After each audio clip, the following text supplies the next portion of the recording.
Am I being late, chat? Or are you being on time?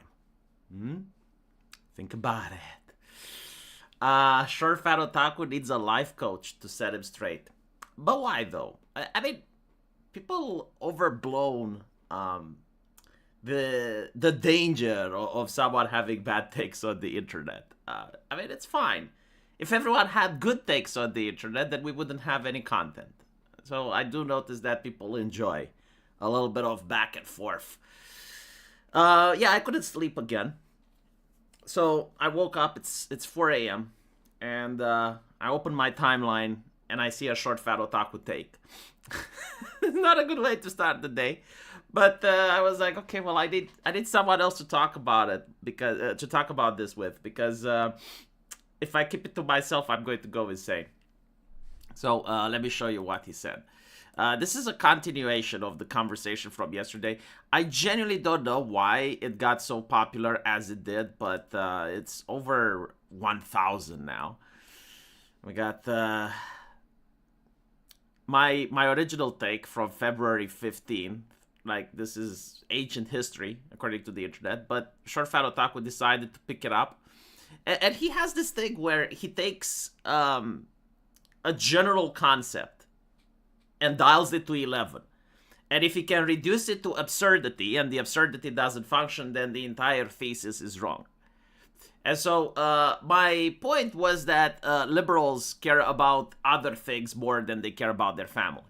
And Short Fat Otaku is like, well, that's a good thing, because look, Charlie Kirk's murder, his dad turned him in. And so if his dad cared more about his son than he cared about Charlie Kirk, he would have never had turned him in. Which, I mean, okay, fine. Let's reduce it to absurdity. My point is that morality is not a list of do's and don'ts. It's not like a mathematical equation, right? Like you can't take morality and turn it into math, because everything is contextual. Everything depends on the situation and the context. And then I gave an example yesterday where I proved that this is the case. And I asked someone, it's like, okay, is murdering wrong? And he said yes.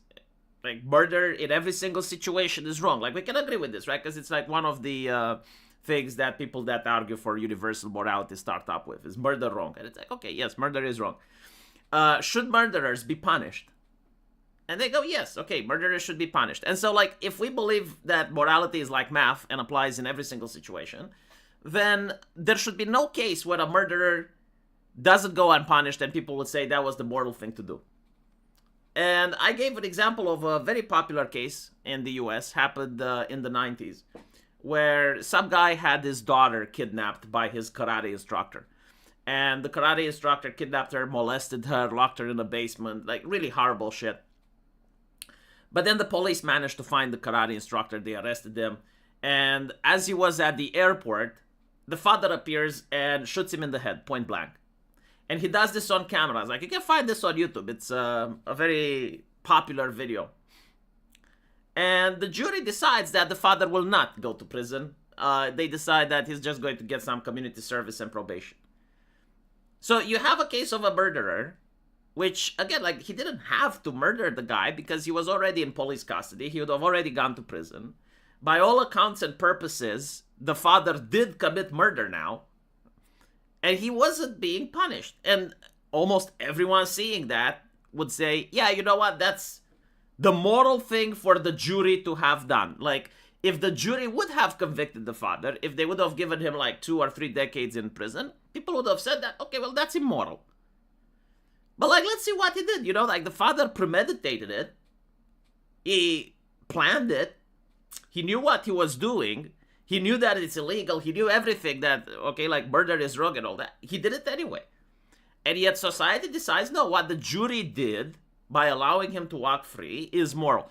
And so this is why morality can't be made into math, because it's contextual. Like, it depends on the context. In overwhelming situations, yes, murder is wrong. In this particular one, people understand it because of the context.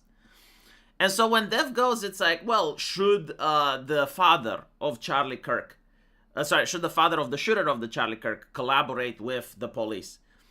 Again, it's contextual, right? Like within that context, I think he should have.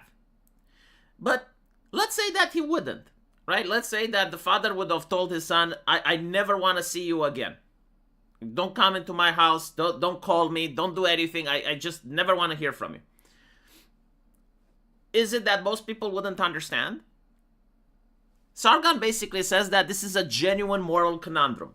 And it kind of is. Like if you find out that your son has committed the crime, most nations on planet Earth actually allow you to not be forced to denounce it. Like this is the law in the US. If you know that a significant other has committed a crime, and in normal circumstances you would have to denounce it. If you're a close family member and you didn't profit for the crime and you didn't help with the crime and you didn't know that the crime was committed, most legislations go, okay, fine. Because it would actually be immoral to force close family members to denounce the people that they have genetic bonds with. And it's not just the US that thinks that, it's most nations around the world that think this. Now, just because it allows someone to not be forced to denounce them, that doesn't necessarily mean that they shouldn't or they should. Again, it's based on the context, what happened. Like, for instance, there was a case that I also mentioned yesterday when I was at law school. I found out about it. One of the brothers, like it was a family of 3, one of the brothers found out that the other brother killed someone. And they killed someone because they molested their sister.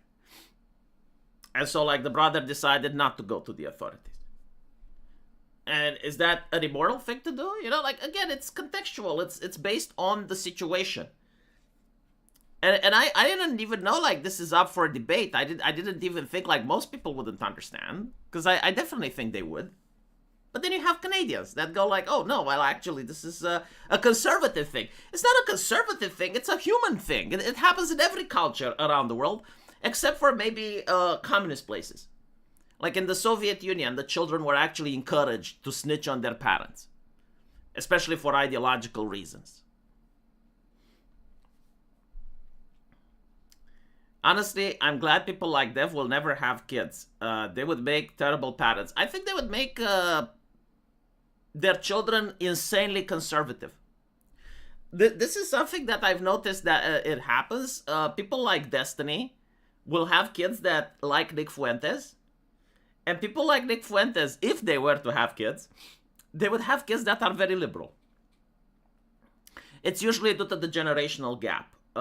Kids look at their parents, and if they see that the parenting didn't make sense, or if they see that the parenting had a lot of rules that were irrational, they end up hating their parents and they end up doing literally the opposite.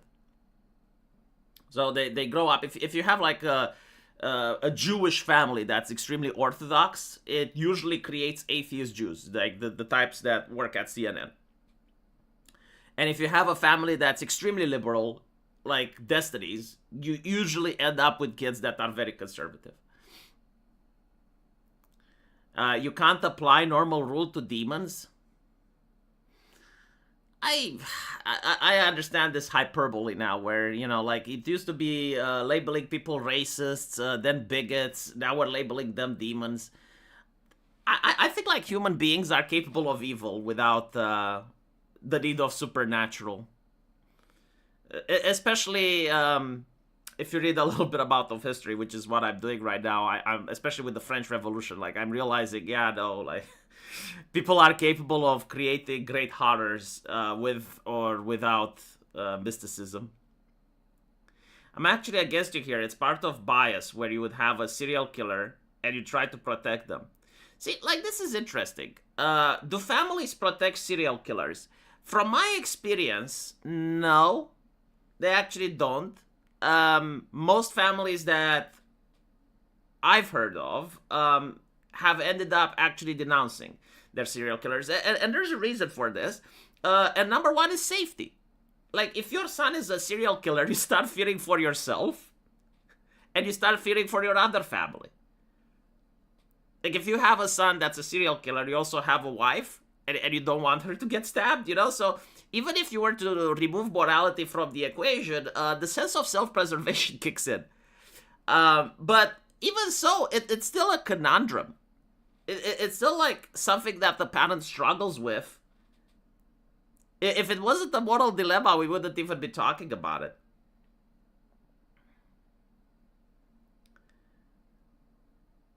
I'm a Canadian. I want Dev deported to Colombia. What's in Colombia? Isn't Colombia a nice place now? I think they have internet. If they can play World of Warcraft, then it's a good place. Oh, yes, the eunuch is back. Welcome. I missed you. Haven't seen you in a long time. Zenith, welcome to the show. Demon is just shorthand for me. It's kind of weird because, like, I like a lot of fiction that has demons in it, and so like I don't believe demons are real. I'm not Stick, Sex, and Hammer. I don't make deals with Stolas. But it's weird because like I enjoy Dungeons and Dragons, and I like a lot of stuff that has demons. So like for me, when you say demons, like I'm thinking of something else. For me, like if you want me to understand, just use the word retarded. Like that fits better, you know. Like this person is retarded, and I'm like, ah, okay. The mother of retard is always pregnant. And I'm like, ah. Rather than if you go with demonic, demon this, demon that, and you're like Melanie Macking, like, I see demons everywhere, like Matt Walsh. The demons. If you believe that they're demonic, then I guess like you can fix them by spraying holy water on them and exorcising them, right? Like if we're going to go the mysticism route, we can get the Catholic priest in order to fix Dev. You know, tie him up, spray him with holy water, have the Catholic priest perform the exorcism, and therefore everything is fine, right? Isn't that how it works? Don't laugh, it's actually how it used to work in my country. Use the eunuch, $5. Thanks. It's been hard for me to catch your streams the last year or so due to timing, but I still listen to most of your videos. Have a few US shekels. I appreciate it. No, I don't have 15 chokers. They're expensive. But now that Use the eunuch gave me $5, I will probably have half a choker. How much do they cost? I think like they're more than $5. They're probably like 10 or 15. Okay, now let's see what else Dev has said, because like this one is actually interesting. Now normally, as I mentioned before, parents would not choose to safe harbor a serial killer. Like most parents wouldn't. But there is a thing where you have like Muslim communities, right? And there were cases where the investigators found out that the family knew the guy was going to plan a terrorist attack or something, and they chose not to come forward.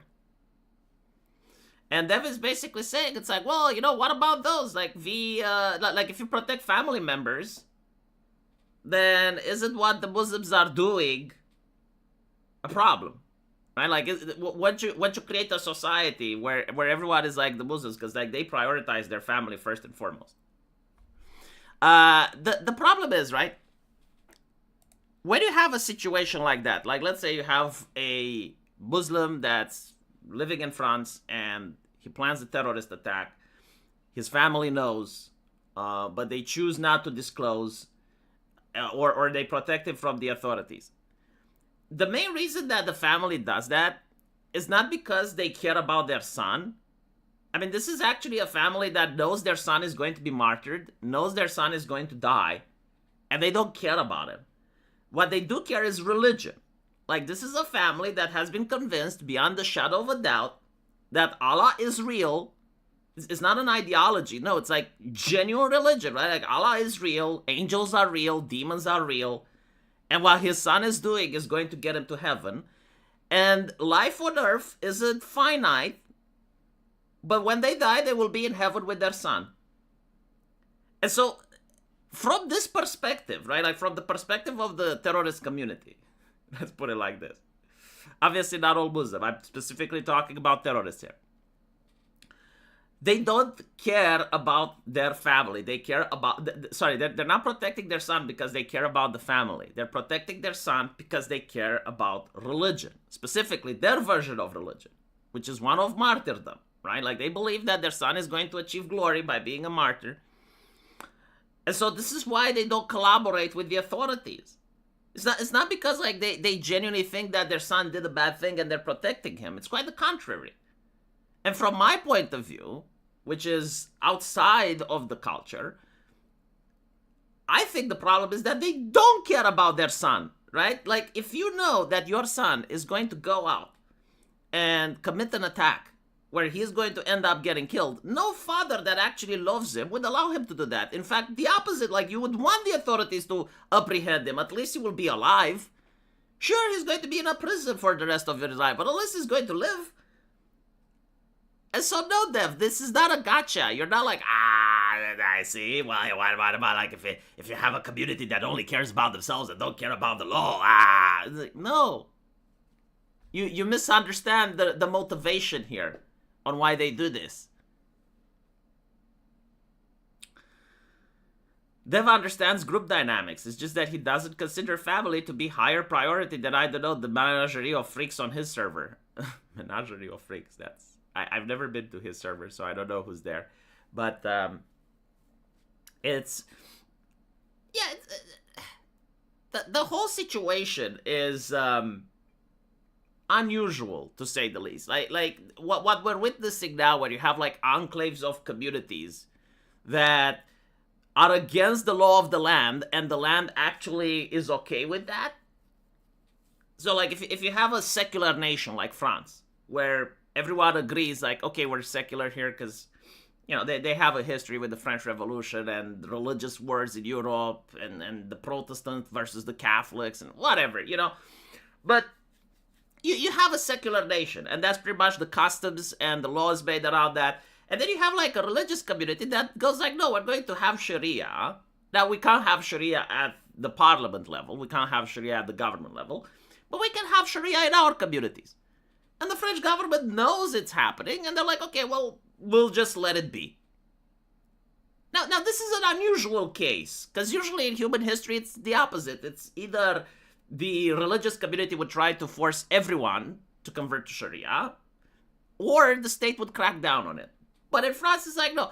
And so, to use that as an example for morality, which should apply to a genetical sense, like, it's usually the go-to, if you will, the default. And you're taking, like, extreme examples from certain places, and you're like, well, I mean, it happened there, and so... And not to mention, even if you were to go with my morality, which is that family is more important than the state, if you're in a minority living in another country, like let's say I'm with a group of Romanians that happen to live in Saudi Arabia, and I know that my son wants to do something, like he wants to go in a public place and drink alcohol or eat pork in order to try to push our culture on the Saudis. It would be in my interest to stop that from happening, because the government is then going to crack down on the entire community. So it's actually going to hurt my family more, and my family is probably more than my son, right? Like, I still have a wife, I have parents, all of us will suffer if my son does that.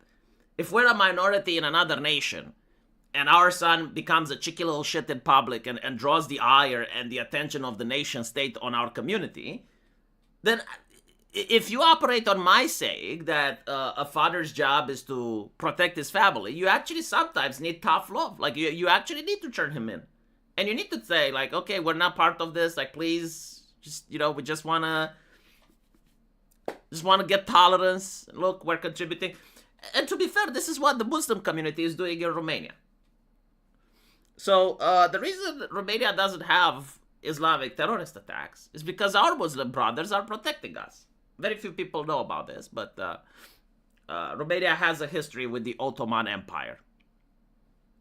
And back in the day, we had this thing called the Romanian Revolutionary War, which historians call it the Russia-Ottoman War. And there were a couple of Ottoman communities that actually lived in Romania. And they basically saw where the wind is blowing, and they realized, okay, well, if Romania wins against the Ottomans, then they will crack down on our communities. So they went to the king, and they said, look, we're going to help you out, but we want to be allowed to practice our Muslim faith after the war. And in Eastern Europe, kings are very people were very pragmatic. They didn't really care about religion as much as in Western Europe, but they were like, sure, like if you help us out, we're going to accommodate you.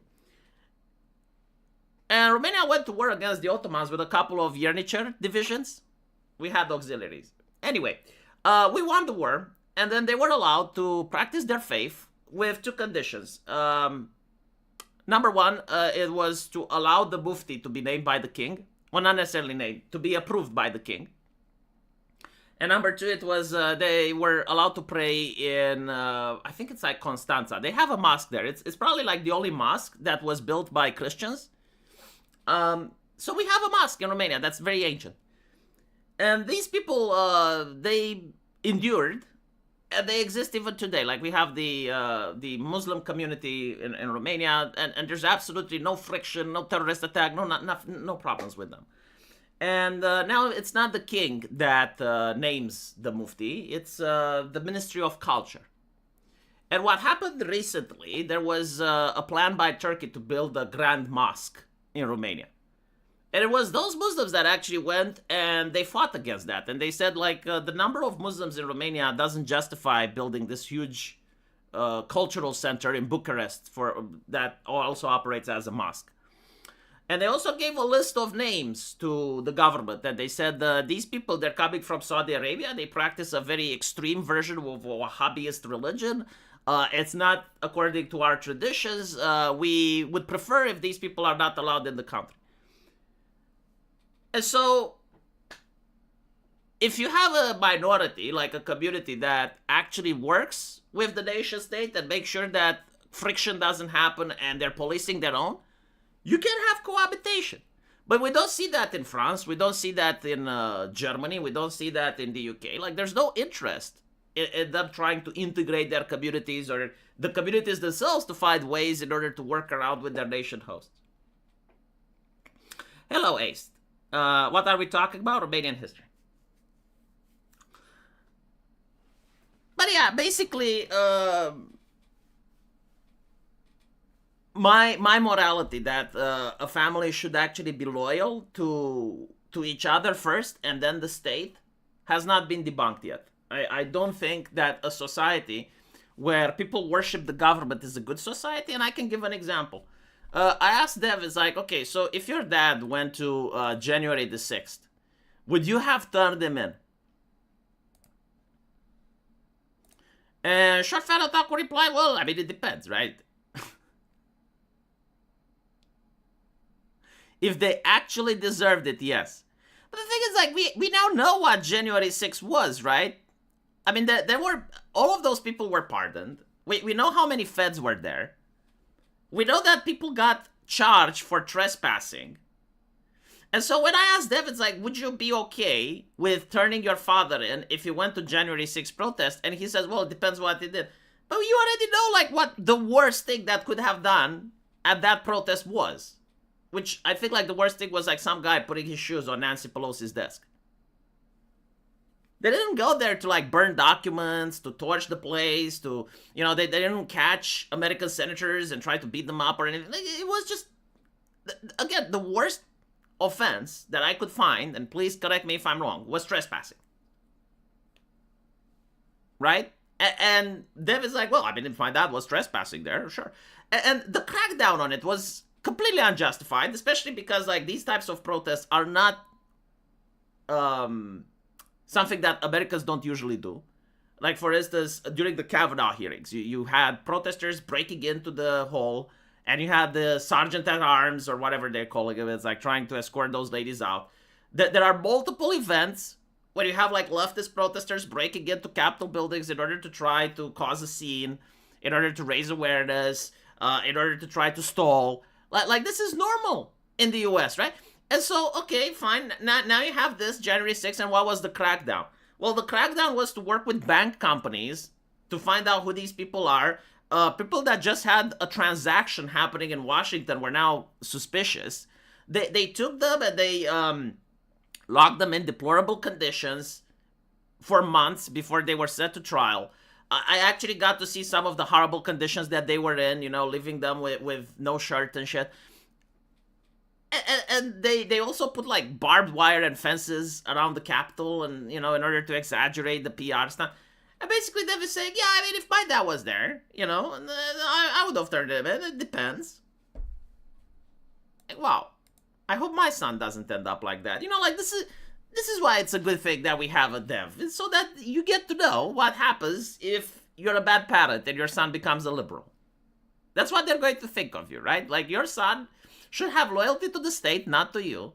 Your son should love the government more than they love you and your wife. And that's a just a civilized society, according to liberals. No.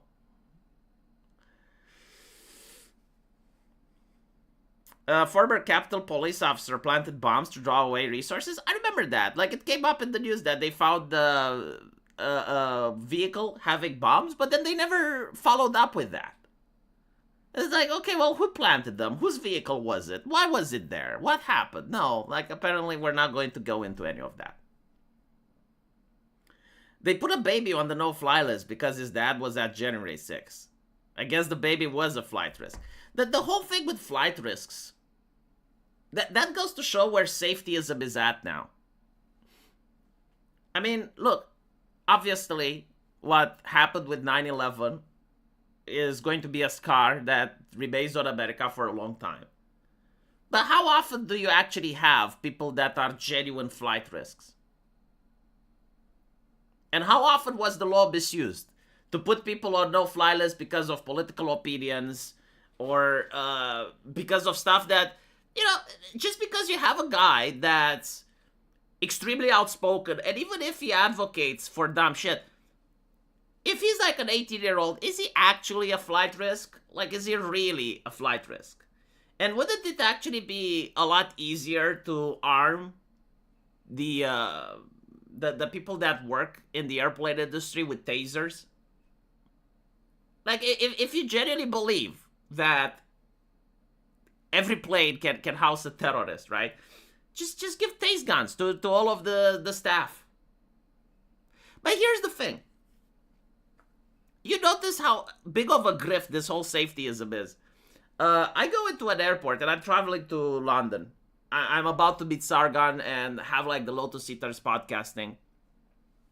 And as I'm going there, I'm thinking, what gift should I bring to Sargon? Because it's customary in Eastern Europe, if you go and you visit someone, you should not go empty-handed, right? And I'm thinking like, okay, I'm going to get him a souvenir. I'm going to get him something that exists in Romania. Probably something symbolic, because Sargon is probably richer than me, so like I'm never going to be able to impress him with something in it. I managed to get this keychain that had a two-handed sword. It was kind of cool. It was the size of my thumb was the sword, right? It wasn't sharp or anything. It was just like a nice keychain with a medieval sword attached. I thought, well, he likes history. He'll probably appreciate this. So I go to the airport, and they're basically telling me that it's a flight safety. I can't go with this little keychain that's the size of my thumb, because I may murder someone. And I'm like, okay, well, fuck. I'm not going to be a leftard and start arguing with the officer. And I just give them that, and it's like, okay, fine, throw it away.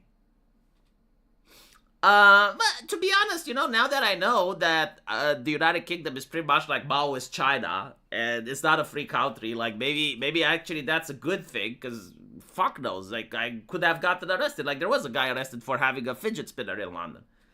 So maybe the officer there wasn't being a retard, he was just actually trying to save me.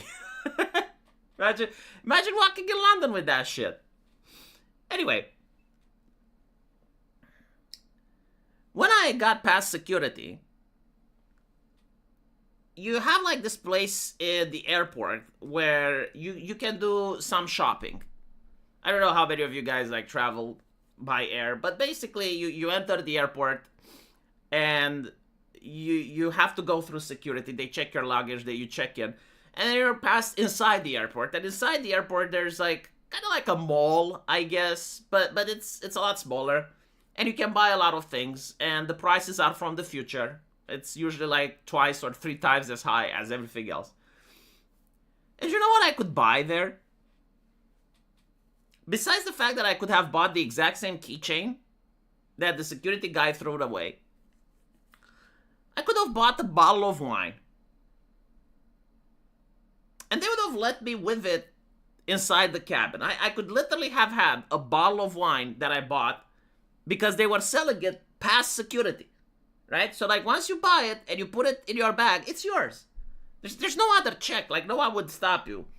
And so I'm thinking, okay, so my little fidget spinner, my little sword replica, that's not allowed, right? But if I buy a bottle of alcohol, what happens when you smash it and you have a shard of glass? Isn't that more dangerous?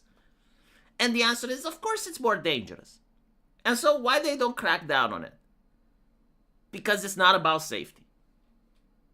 It's all about control, right? Like it's the idea of the airports making money by preventing people from coming in with their stuff. And then it's like, oh, well, go buy it from us at 5 times the price. And then you start to understand the grift. I went to the UK in 2024, so I know this airport thing. Again, like, a lot of the rules just don't make any fucking sense. Melee weapons would actually be more dangerous on the airplane if it wasn't for all the seats and people in the way. Well, I mean, look, I understand that after 9/11 you have to do something in order to prevent additional similar attacks, right? Like you don't want other copycats. But a lot of the laws are extremely exaggerated. And a lot of the laws, the system itself allows people to bypass. Again, if you're not allowed to have bottles of liquid that are bigger than a certain amount, if you're not allowed to have replicas of swords that are bigger, but then you can go in and you can buy a wine bottle that the law knows that it's being sold there. Like they're aware that the stores in the mall are selling that. What are we doing?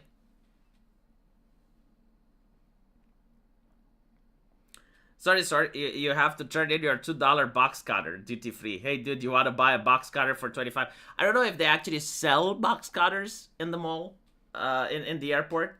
But again, like a bottle of wine is worse than a box cutter. So, yeah. We used to be able to carry our own firearms on domestic flights here in the US. And to be honest, I would say that's a good thing. After I see what happened with Irina, after I know the amount of insane people that live there, and I would point out that in the past, only extremely wealthy people could fly. And so it kind of made sense, you know, because like usually rich people, they're not the type of individuals that will risk their lives carrying a weapon in a plane. But now if you have like some junkie, you have like some person that's mentally insane, if they are to have a gun in a plane, take into account that a stray bullet will cause the plane to fall down. So, okay, fine, no weapons in planes. That's reasonable. But you then go from that into overblowing and exaggerating, and you're not allowed to have like a keychain. Get the fuck out. He is called John Wick because he is good with the towel. Well, this is the thing. More laws, less rights. I actually spoke with Dev about this when I was on the stream, and I did point out how the government is absolutely useless and how society would prosper right now if we didn't have a government.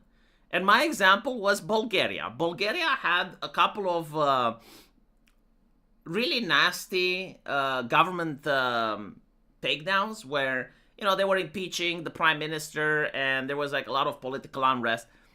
And that's when the country actually benefits economically. Like the one of few times in recent history where Bulgaria like expands economically and has like record economic growth was literally when they didn't have a government. And we used to call this fiscal stability, right? Legislation stability. Because now companies are able to do a 5-year plan. There's no additional surprise taxes. There's no radical change in legislation. Like everyone understands the law, everyone knows what to do, and so the country can actually prosper. No, it's not anarchy, right? Because here's the thing: like the executive branch, sorry, not the executive branch, the legal branch. The legal branch still functions. Like you still have police officers patrolling the streets. You still have judges dispensing the law. So the judicial branch still exists, but the legal branch stops existing. So like you don't have additional laws. You basically have like all the laws that are done up till now and no new ones. And so when that happens, you get economic growth. That you understand why that is, because think about what is like the piece of legislation that came out recently that actually improved your life.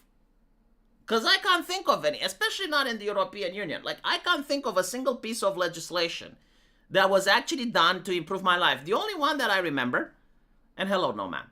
The only legislation that I remember was when they tried to fix the daylight changes. And they were basically saying, okay, well, this is outdated. We don't use whale oil anymore. You know, like, let's stop fucking with the time zone and the clock. Just leave it the way it is. And they couldn't pass that. So, like, literally the only law that I would have liked to see pass doesn't get passed. But either than that, additional taxes, additional restrictions of liberty, chat control, internet control, all of these things just bombarding you. And I'm like, okay, so if the government would stop existing tomorrow and we would just have the judicial branch, and so you would still have like the laws that are now, and they're just being applied, you know, if someone commits a crime, still police comes up, arrests them, takes them to court, go to prison, but just no additional laws. And I was just basically like telling this to Dev, because Dev was like, but like, surely what about traffic laws? And I'm like, well, don't you think we have enough traffic laws already? Like what? So do you think that if the government would not make any new traffic laws tomorrow, like society would collapse? Like absolutely not. You just drive your car based on the already existing law. Because like if you think about it, like what additional traffic laws are there? You now are unable to drive a car in specific areas if the engine is not clean enough. If the car pollutes, you have to pay an additional tax. Like, these are the types of new laws that are made, you know, increasing the number of things that could give you a fine. It's like, do we need those? Jackie Chan, thank you for $10. There's an evolutionary explanation for the heat map, V. Hating your own family, it makes you want to emigrate and makes your tribe spread out to find resources. It's why they want mass immigration. Is that a thing, though? So let's analyze what you just said, because it's very interesting. So the heat map basically shows that people who are conservative, well, I mean, it doesn't really show this, but the reason people believe it shows this is because everyone notices this. People who are conservative, like, they care more about friends and family, while people who are liberal, they care more about the others, right? They care more, I mean, they even care about stuff that aren't even human. So this is where you get the bug posting. This is where you get people that look at Starship Troopers and they say that the bugs were right and humanity is wrong. This is where you get the environmentalists, where they can see a grandma freezing in the cold, but they're like, no, we're not cutting down the forest because the jumping spider has got his habitat there, and we don't want to upset the jumping spider. So grandma should freeze to death, right? So like you have like all these people that have their priorities set to the other. Now, you're basically saying that this is good because evolution shows that people get to spread their tribes and emigrate. Evolution only benefits if you can reproduce, right? Like, that's what evolution benefits. Reproduction. So, if you reproduce, you pass your genes and you evolve. If you don't reproduce, that's a dead end. You don't pass your genes, you don't evolve. The level of belief for the liberal, like for instance Dev, I saw him post recently saying that he got a vasectomy and it's a lot better because like he doesn't want to have kids. Do you think like evolution favors this type of mindset? I'm not saying it's good or bad, I'm just asking. Like if you have a generation of people that don't want to have children and they convince themselves that the government is the daddy, and the government gives you safetyism, so you don't need a husband, and the government gives you welfare, so you don't need a job, and you don't need to have kids. Do you think that this is what evolution favors? I don't think so. I gotta disagree.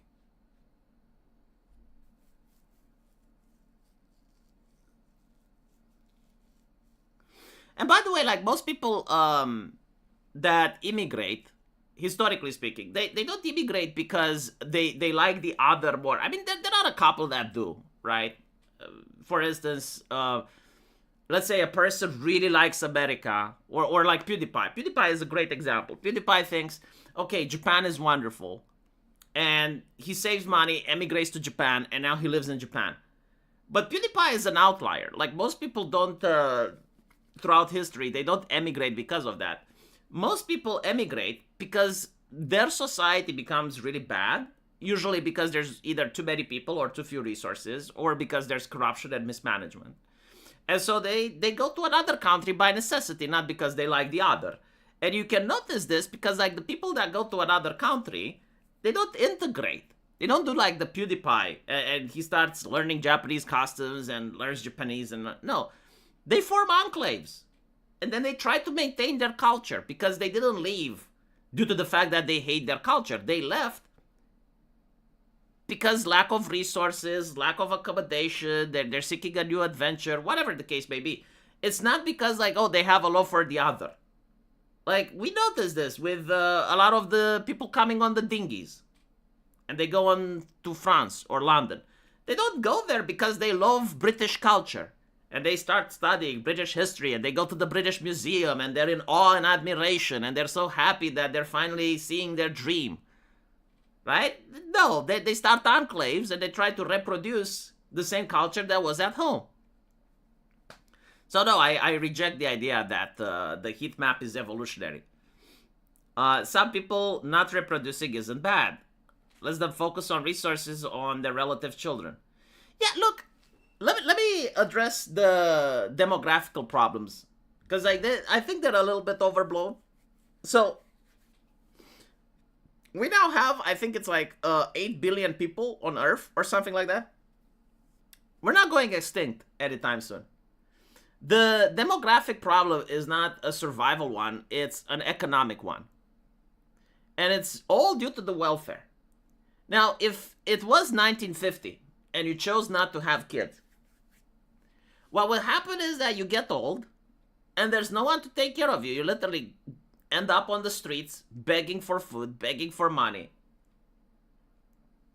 And so you know that in order to avoid that, you need to have kids. Then the welfare state comes in and they say, look, everyone contributes so that the old man doesn't get to be left alone.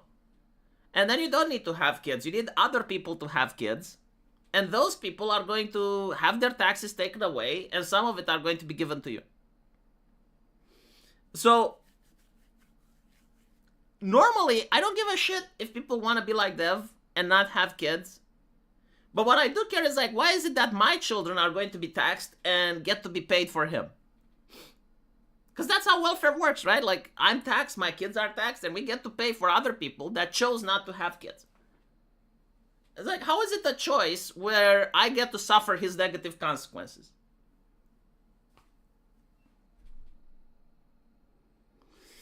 I'm saying it's a tribal instinct from prehistory, and they cannot control it. It's a maladapted instinct in our world, since there is no place for them to go, so they want to bring immigrants to them.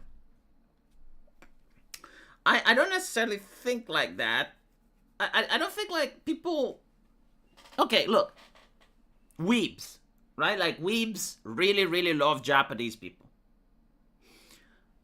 I don't think like weebs are wanting Japanese immigrants to come to their cities, right? And if they did, and we have like Japanese people that were to start their own businesses and flood their neighborhoods with Japanese businesses that would only hire other Japanese immigrants, and they would start discriminating from the local population and pushing their traditions and stuff. I don't think like weebs would like that. What I think is happening is a little bit more close to history, which is that of luxurious beliefs. So luxurious beliefs are beliefs that the elites hold, which don't really affect the elites, but they cause damage to other people. And so you can notice there are many examples of people going in with a hidden camera and asking liberals, it's like, hey, do you want immigrants? Do you like immigrants? And they'll be like, yes. And then they pretend they bring a busload of immigrants, and immediately the liberal goes like, what are you doing? No, not like that. Martha's Vineyard is a perfect example of this, right? So you have like this very wealthy place where Obama lives, and it's a paradise. And then you have a couple of immigrants being dropped there by the governor of Florida, DeSantis, and immediately they're like, no, we want them out. And they called in the military to get them out. And so when you look at it, they like to say that they want immigrants, but in reality, they don't. And so the question is like, who genuinely wants immigrants? And what is happening, right?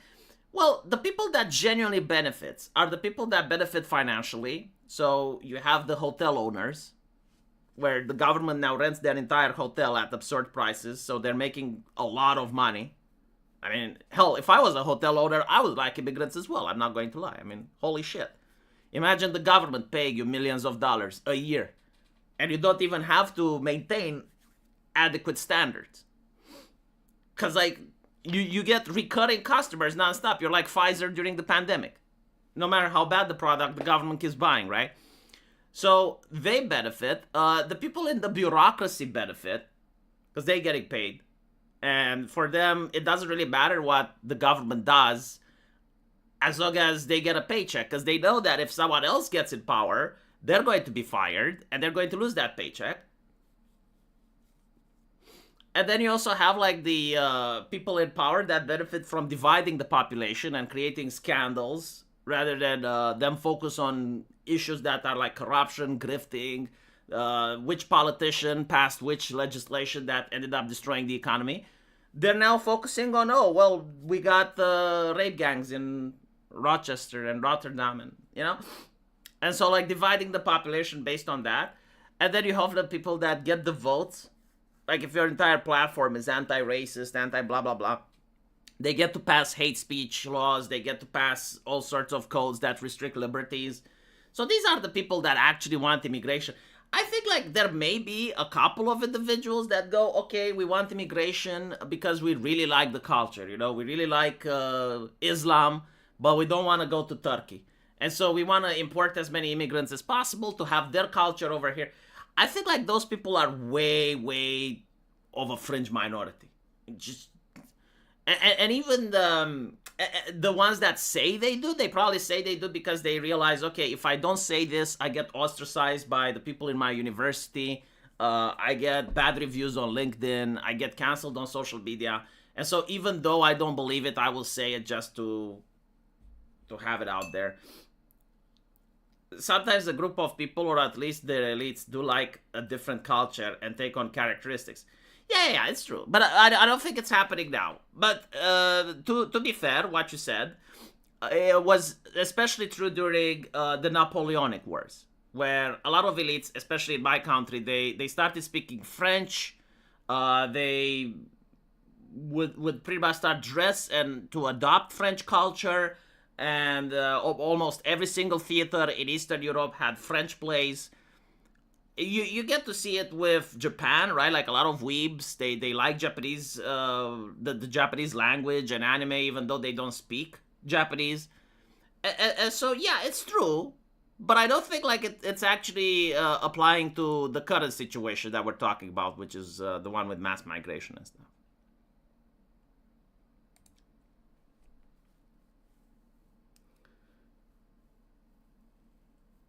You notice that so often they have a warped perspective of those other cultures as well. Also, a lot of time it's just fashion, like calling Hassan or Froggen Muslims. So it really depends. When you say Muslim, it really depends where those Muslims are coming from. Not all Muslims are the same. Obviously, there's the big denomination between the Shias, the Sunnis, and the Kurds. But you also have Turkey. Now, Turkey is very pragmatic. And people that come from Turkey, from my experience, they rarely cause problems.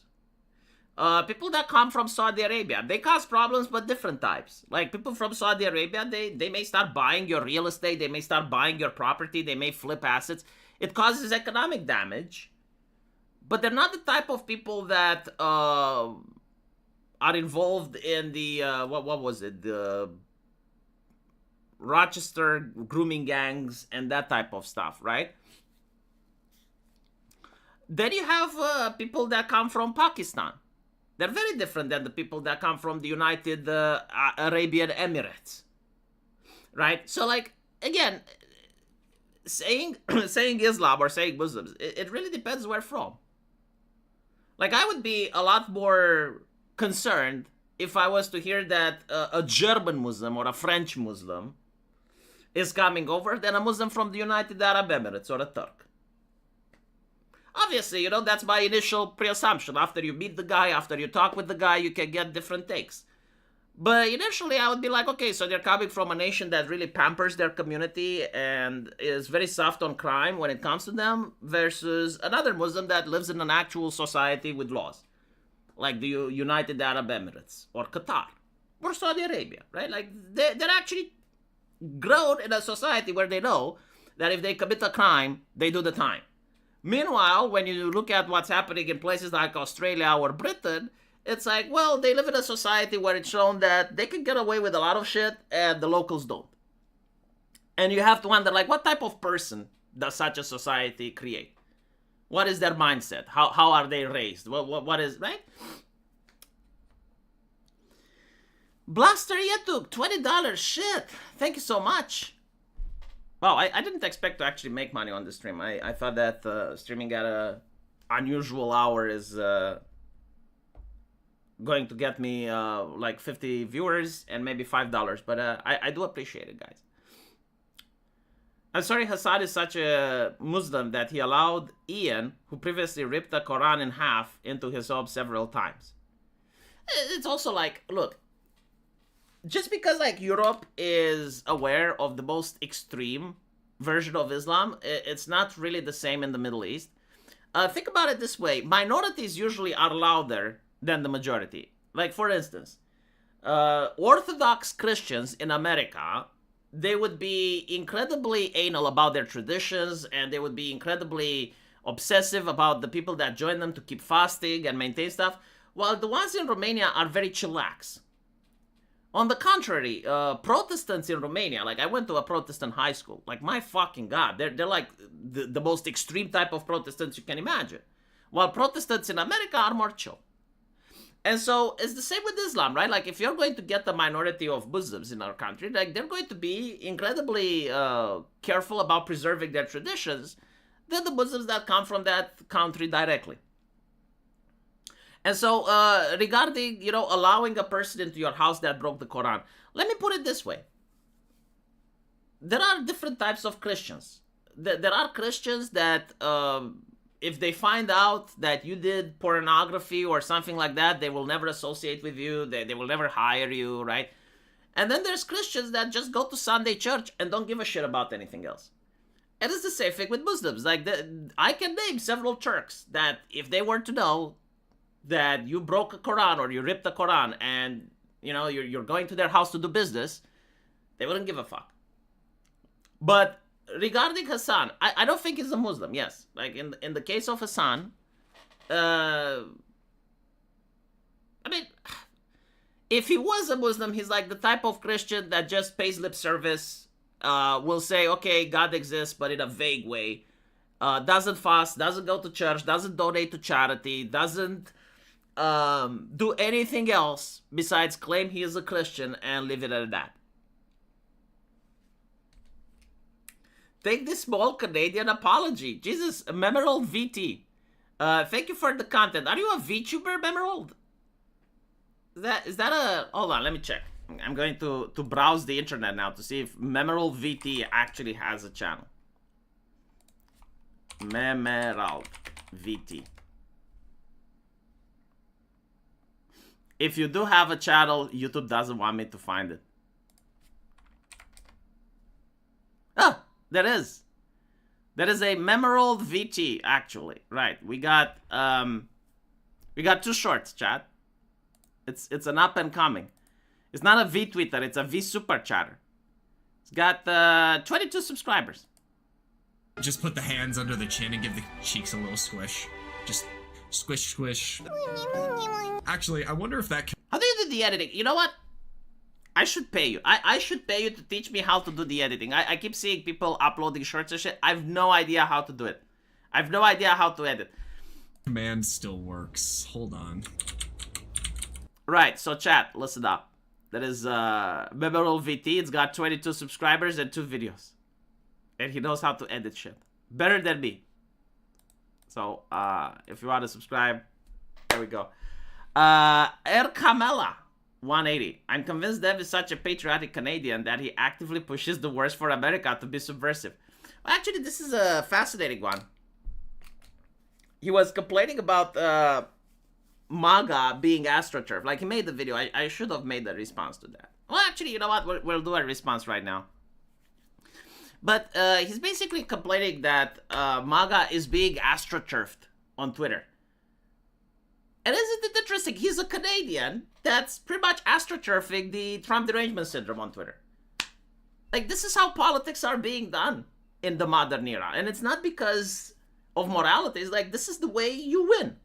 This is the meta. Like, if you want to be taken seriously in politics, you need the AstroTurfing. And so, yes, like, political parties, the left, the right, and I'm pretty sure even the Libertarian Party at this point, and corporations and NGOs, and literally anyone that wants to spread the message, they use Indians on Twitter to push that message. I didn't even know that it's controversial now. Like, we still pretend that it's like, oh my God, look what they're doing. But the reality is, like, unless there's a hard ban, everyone is going to do it. Because if you don't, you have no voice. So, short, fat, otaku. Let's see. MAGA on Twitter is AstroTurf. See, this is why I don't watch Dev anymore, and why a lot of people ask me to make video responses, but I don't. 20-minute video, chat. 20-minute video. Like, if I do a video response to this, it's going to take me 1 hour. Probably more. I had a sound mess up on this one. Some of the audio is pretty low quality. Sorry about that. Won't happen in the next video. I did have this happen to me a lot of times. Like, you finish recording, and you record for like 20 minutes, and then you realize the sound is fucked, and you know that if you take another do-over, you're not going to get the same energy. And so you're like, you know what? Fuck it. I'll just ship it like this. You should be able to verify the authenticity of accounts. As a part of that, we're experimenting with displaying new information on profiles, including which country an account is based, among other details. And a whole bunch of people began to shit bricks. There's been rumors for years that a lot of the big aggregator accounts, especially in the political space, aren't actually run from the places they claim to be. But gradually... Yeah, but it's not like there's rumors, but if you see an account that never shows face, they're not linked to any social media, and they have like a presence of 1 million subscribers, it's common sense that it's highly likely they are not who they say they are. Like, for instance, I don't believe for a single second that politicians make their own tweets. I don't think that Donald Trump, for instance, is the one tweeting himself. Why would they? Why would you, right? Like, if your entire career is based around your public image, why wouldn't you hire professionals to do it? Why would you hire a company? The reason, for example, the Department of Homeland Security is located in Israel, and they denied that, but I don't think it's a lie. It's probably because they outsourced the person doing the tweet. They looked at, okay, well, who's got like a really good grip on PR, managing government officials. This is probably like there was a company in Israel, and they're like, okay, well, let them do our thing. And the way it works is the same way it works for businesses. Like, they have talking points that the politician wants to spread, and the talking points are rarely the politicians themselves. Like, they usually come from his team and campaign and donors. And it's like, okay, these are the talking points, and they give the talking points to the outsourced company, and then the outsourced company starts making the tweets. There's no rumors. Like, we already knew that this is how it goes on, unless you live in an echo chamber and you believe the world is something else than what it really is. This announcement faded into the background of the news cycle. This tweet was dropped in mid-October, and quickly enough, it was replaced with the next big thing, such as the internet. For a little while there, people even began to forget it was coming down the pipe at all. Then suddenly, on November 21st, the feature was active for everyone for about an hour, and then it quickly vanished again. But it turns out, an hour was all that was needed to light the entire fucking site on fire. Guess what? A ton of those right-wing MAGA accounts... I guess he uploaded the video before realizing that they returned the feature, but not for government agencies. Fun fact, my prime minister in Romania, his location is Hong Kong. What does that mean? Well, it means he outsourced his tweeting to a company working in Hong Kong. They're constantly posting viral clickbait about woke, liberal, leftist, communist, Democrats, whatever the fuck. Yeah, most of them aren't operating from the States. In fact, they're not even operating in Western English-speaking countries at all. You know, the places that we would expect organic discourse on these topics. Let's look at some of the people who had their hands caught in the cookie jar. The interesting thing is that he is complaining about the MAGA people, but he's not bringing up the fact that a lot of leftist accounts as well were not operating from the US. Dev, for instance, right? Like, he's now talking about this. He's operating from Canada. But at least it's fair, right? Because, like, everyone knows who Dev is. Like, he wasn't trying to hide it. I mean, I'm talking about it, and I'm from Romania. There's no secret. I showed my face. But there were accounts, like, for instance, Republicans against Trump. And they were operating from Canada. And it's like, my brothers in Christ, I don't think, like, the Republicans are doing a government in exile. What are we doing here? And there were, like, other accounts. Native Indian Soul. Right? So, like, a native Indian that constantly talks about the natives' rights, and he's operating from Bangladesh. The thing is, like, I knew that this is happening. Everyone knew that it's happening. It's not a surprise or anything like that. And even now that people know it's happening, they still follow those accounts. Because, again, like, this is how politics works in 2025.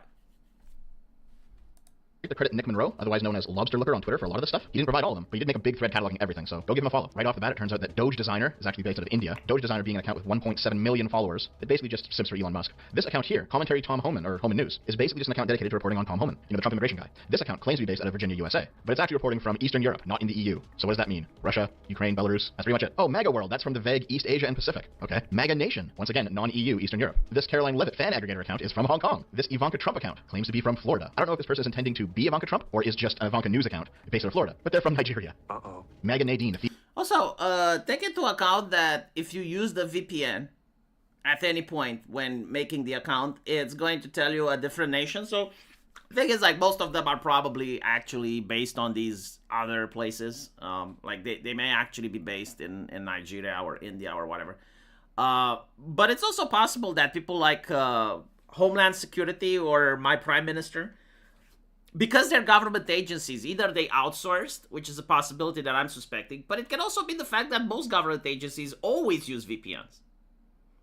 And so if you're part of an NGO, or if you're part of anything that cares about operational security, for them, VPNs isn't a conspiracy theory. Like, for them, VPNs is a way of life. They're forced to use it.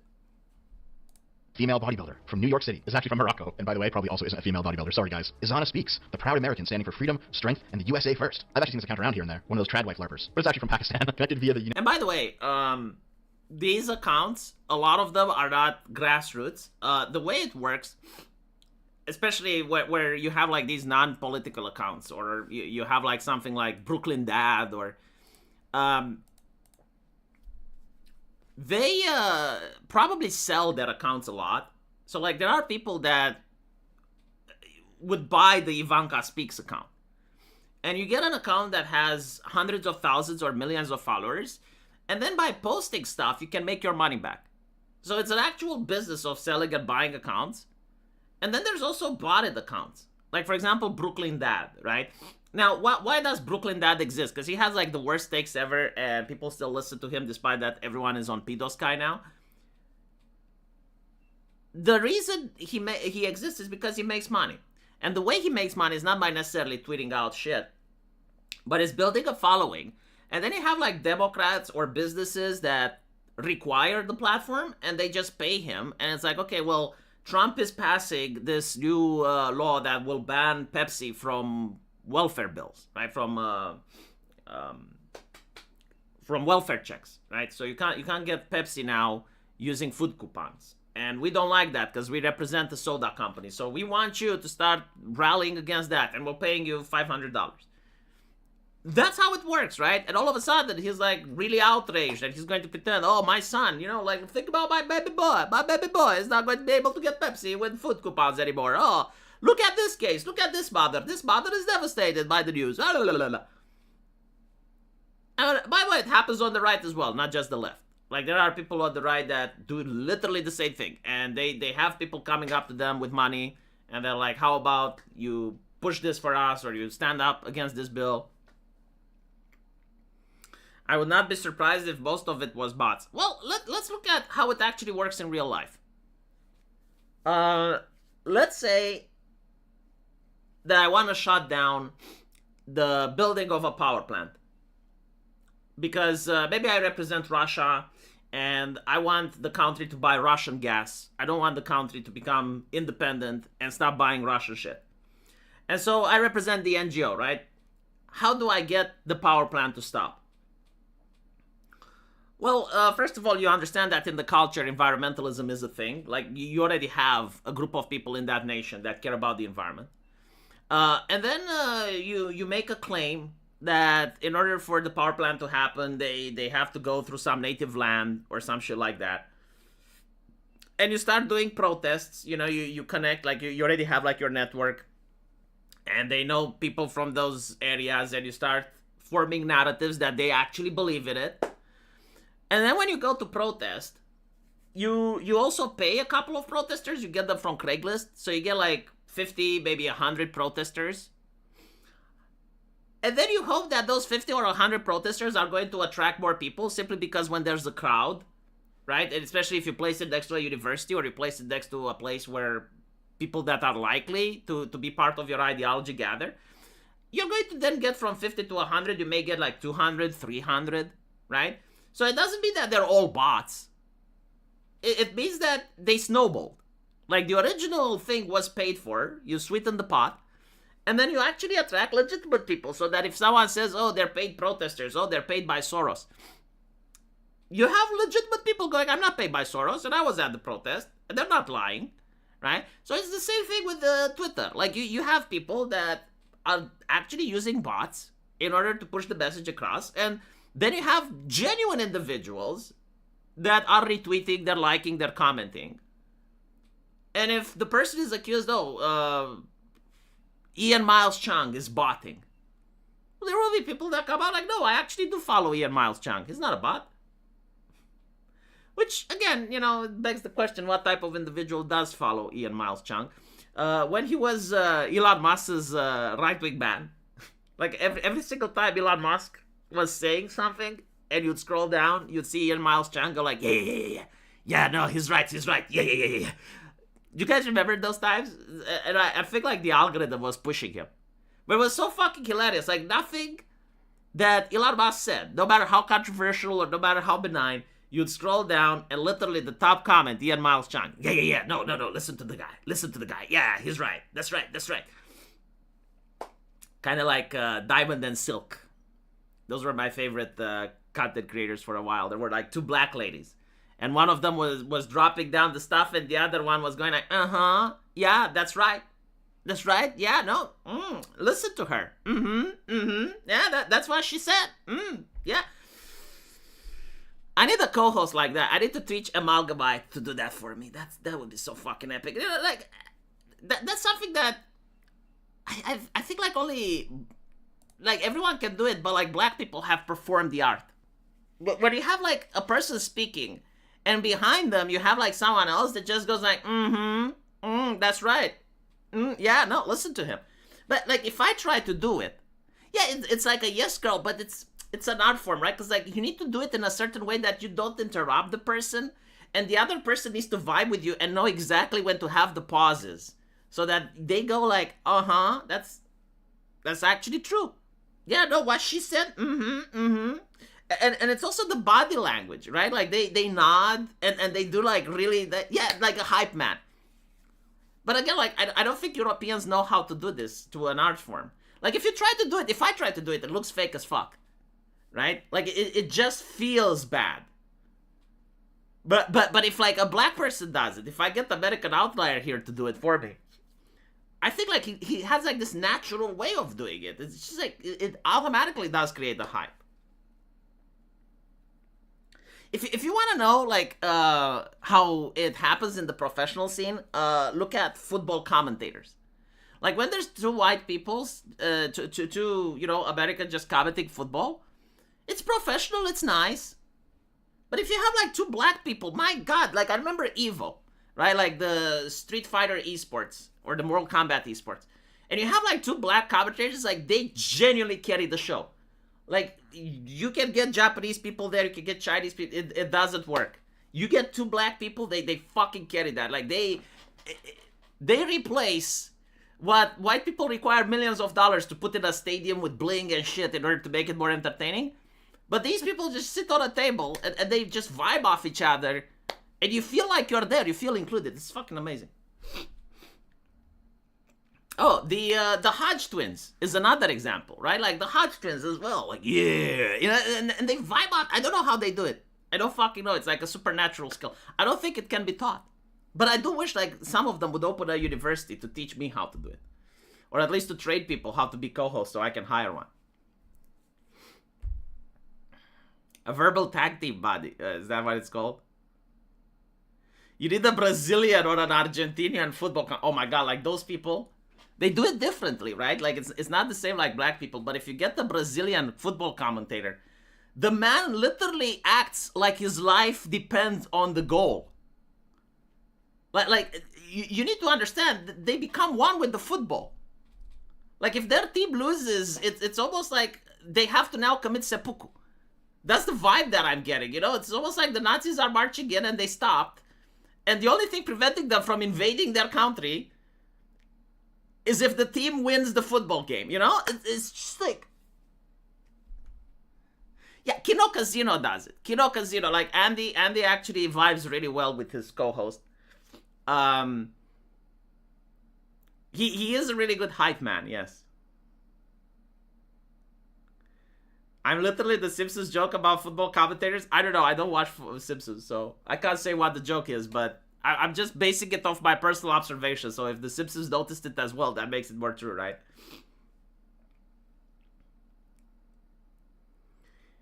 In some countries, football is an extra reality. I don't know, I think like football is actually losing a lot of the support. It's still powerful, but it's not as powerful as it used to be.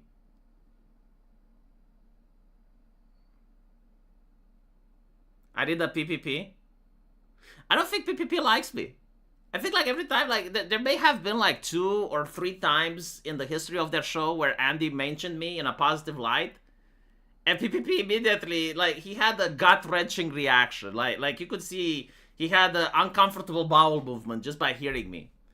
And so I never did anything bad to him. I don't think like I upset him in any way, but yeah, no, he generally dislikes me. At a personal human level, not as a content creator. Like, there's something about me that he doesn't like. I don't know what it is. But it's fine. Yeah, it's okay. I'm like Jesus. I forgive him. I understand he's a Christian. I will pray to God that, you know, he forgives him for not turning his other cheek. Anyway. Who is PPP? A co-host. Sometimes dresses like a woman. Really, American football, soccer, and maybe MMA were basically eating every other sport. Yeah, no, it's just like the sports industry is not what it used to be.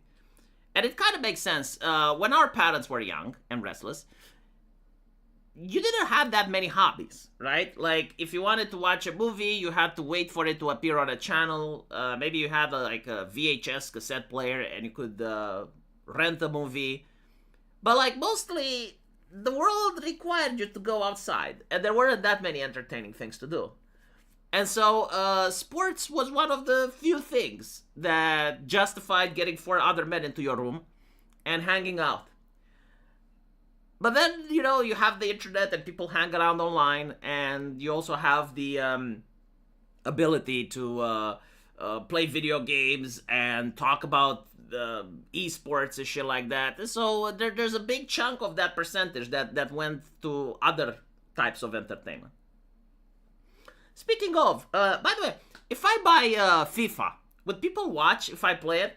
Because I've noticed like there's no people playing FIFA online. I remember playing it when I was younger. I had a friend, used to play Heroes of Might and Magic, and we would play FIFA on the PlayStation. And so I'm wondering, like, if I'm streaming FIFA, if anyone was going to watch. I don't even know what it's like. I heard that it's possessed with microtransactions and you need to spend money on getting like a football player or shit. And more importantly, I understand that you can now mix your team. So you can have a team with men and women in it. It's called FC.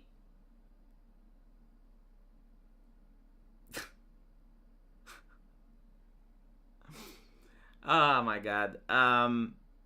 If I play Nikke. I played Nikke and it got demonetized. YouTube doesn't like Nikke. FIFA with Pipa. Pipa plays FIFA. Remember when Hugo and Jake were normal and sane?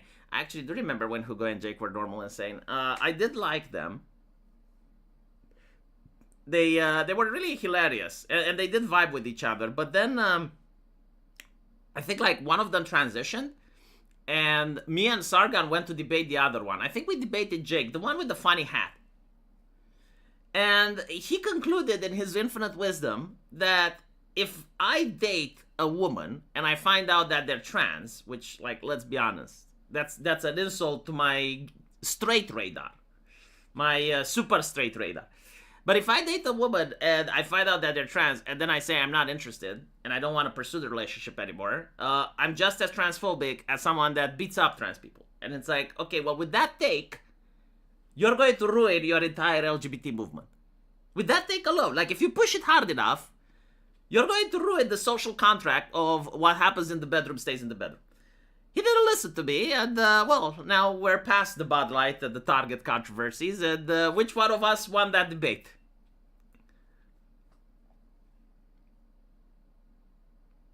I love how you're giving an explanation of what Kino Casino is as if you're Grok. It's like, Kino Casino is a live stream that's hosted by Andy Worski and PPP. They usually rip about locales and happenings. Pretty funny stuff. It's true. Do they stream on YouTube or do they only... The thing is, like, I get clips from them. I'm not a hardcore fan. But I do get clips from them, and I do enjoy some of the content. Especially when they went after Melody Mac. They went after... To be honest, like, with DSP... I don't even know if how should I feel about it, because like DSP, it's kind of like, I wouldn't say punching down, because now it has like a different connotation. It's just sad. It's just sad. I think that's what it's like. It's kind of sad. It's like seeing the village drunk, who, you know, like, should be able, like, maybe he comes from like good parents, he comes from good household, like there was a time when he was someone. And you get to see him being provided with different opportunities and the abilities to change his life, but he always goes back to the bottle. Just like, it can't help himself, you know? It's part of like nature. It's not... There's a little bit of nurture in that, but it's kind of like trying to change a dog into a cat, you know? And you keep noticing that it's making all the wrong decisions. Like, so many opportunities given, presented, and they're like, no. Because the thing with DSP is like, Kino Casino actually, from my understanding, please correct me on the lore, but they invited DSP as a co-host, or at least as a guest. Huge honor, by the way. And he was making money, and I think like PPP tried to give him some advice on trying to change a few things, and DSP not only ignored them, but he comes out and attacks the Kino Casino, like the show that had him on, and he's really upset that they're not having him on more often so he can make more money. And so they end up parting ways. And it's like, well, that's an opportunity he pissed on. Like, I get it, you know, jealousy and envy is a thing. I mean, I would be upset if you make 20% of the views that you used to be making like 3 or 4 years ago, and you're looking at other content creators that aren't even on YouTube, they're more successful and whatnot. And so you're upset and you're butthurt about it. Like, that's fine. That's understandable. But you gotta understand that you can at least make some money and just, like, drop some of your ego. And maybe from that point, you can actually rise and recover some of that lost glory. Or you can allow your ego to take over and you can just show people that you're an asshole, and then you get those opportunities locked away from you. Like, it's fine to be greedy, you know? Like, everyone is greedy, especially now when the economy is poor. Everybody's greedy, but like, you gotta understand what your professional interests are. Like, as a content creator, and I told this to Pippa, and I'm glad she listened, and I told to other people as well. Like, I'm telling this to actually everyone that asked for my advice. When you're a content creator, you need to understand, like, you're one of the few people that made it. Almost everyone wants to have this job. Like, it's a dream job. You get to set up your own hours, you get to entertain people. It's awesome. But you understand that it's a job. Like, this is not you uploading content to your friends and family. This is you being an entertainer. This is you, like, being a radio host or a TV show host or someone working at a newspaper. This is what you're doing. And you need to treat it like a profession. You need to be professional about it. You need to have standards. Even if you're a lol cow, even if you're like DSP and the whole shtick is that people laugh at you, you need to understand that this is the product you're putting on. This is the business. You can't force the market. You can't tell people, no, you're right, they're wrong.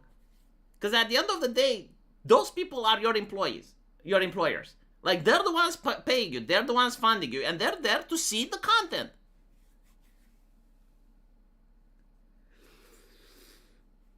I made a channel and got 1,000 comments and one video and stopped uploading. Well, you should have kept it on. Wee Wutan is thanking me for doing it. And I'm glad to do it. But I'm not going to do it anymore. Because if I keep doing it, I'm going to wake my wife. And it's already close to morning. And so I need to go make breakfast for her when she wakes up. Not because I do it, but because she feels like waking up. So I'm going to stop it right here. Thank you guys for watching the stream. Hopefully it was entertaining. And I'll see you all tomorrow. Take care.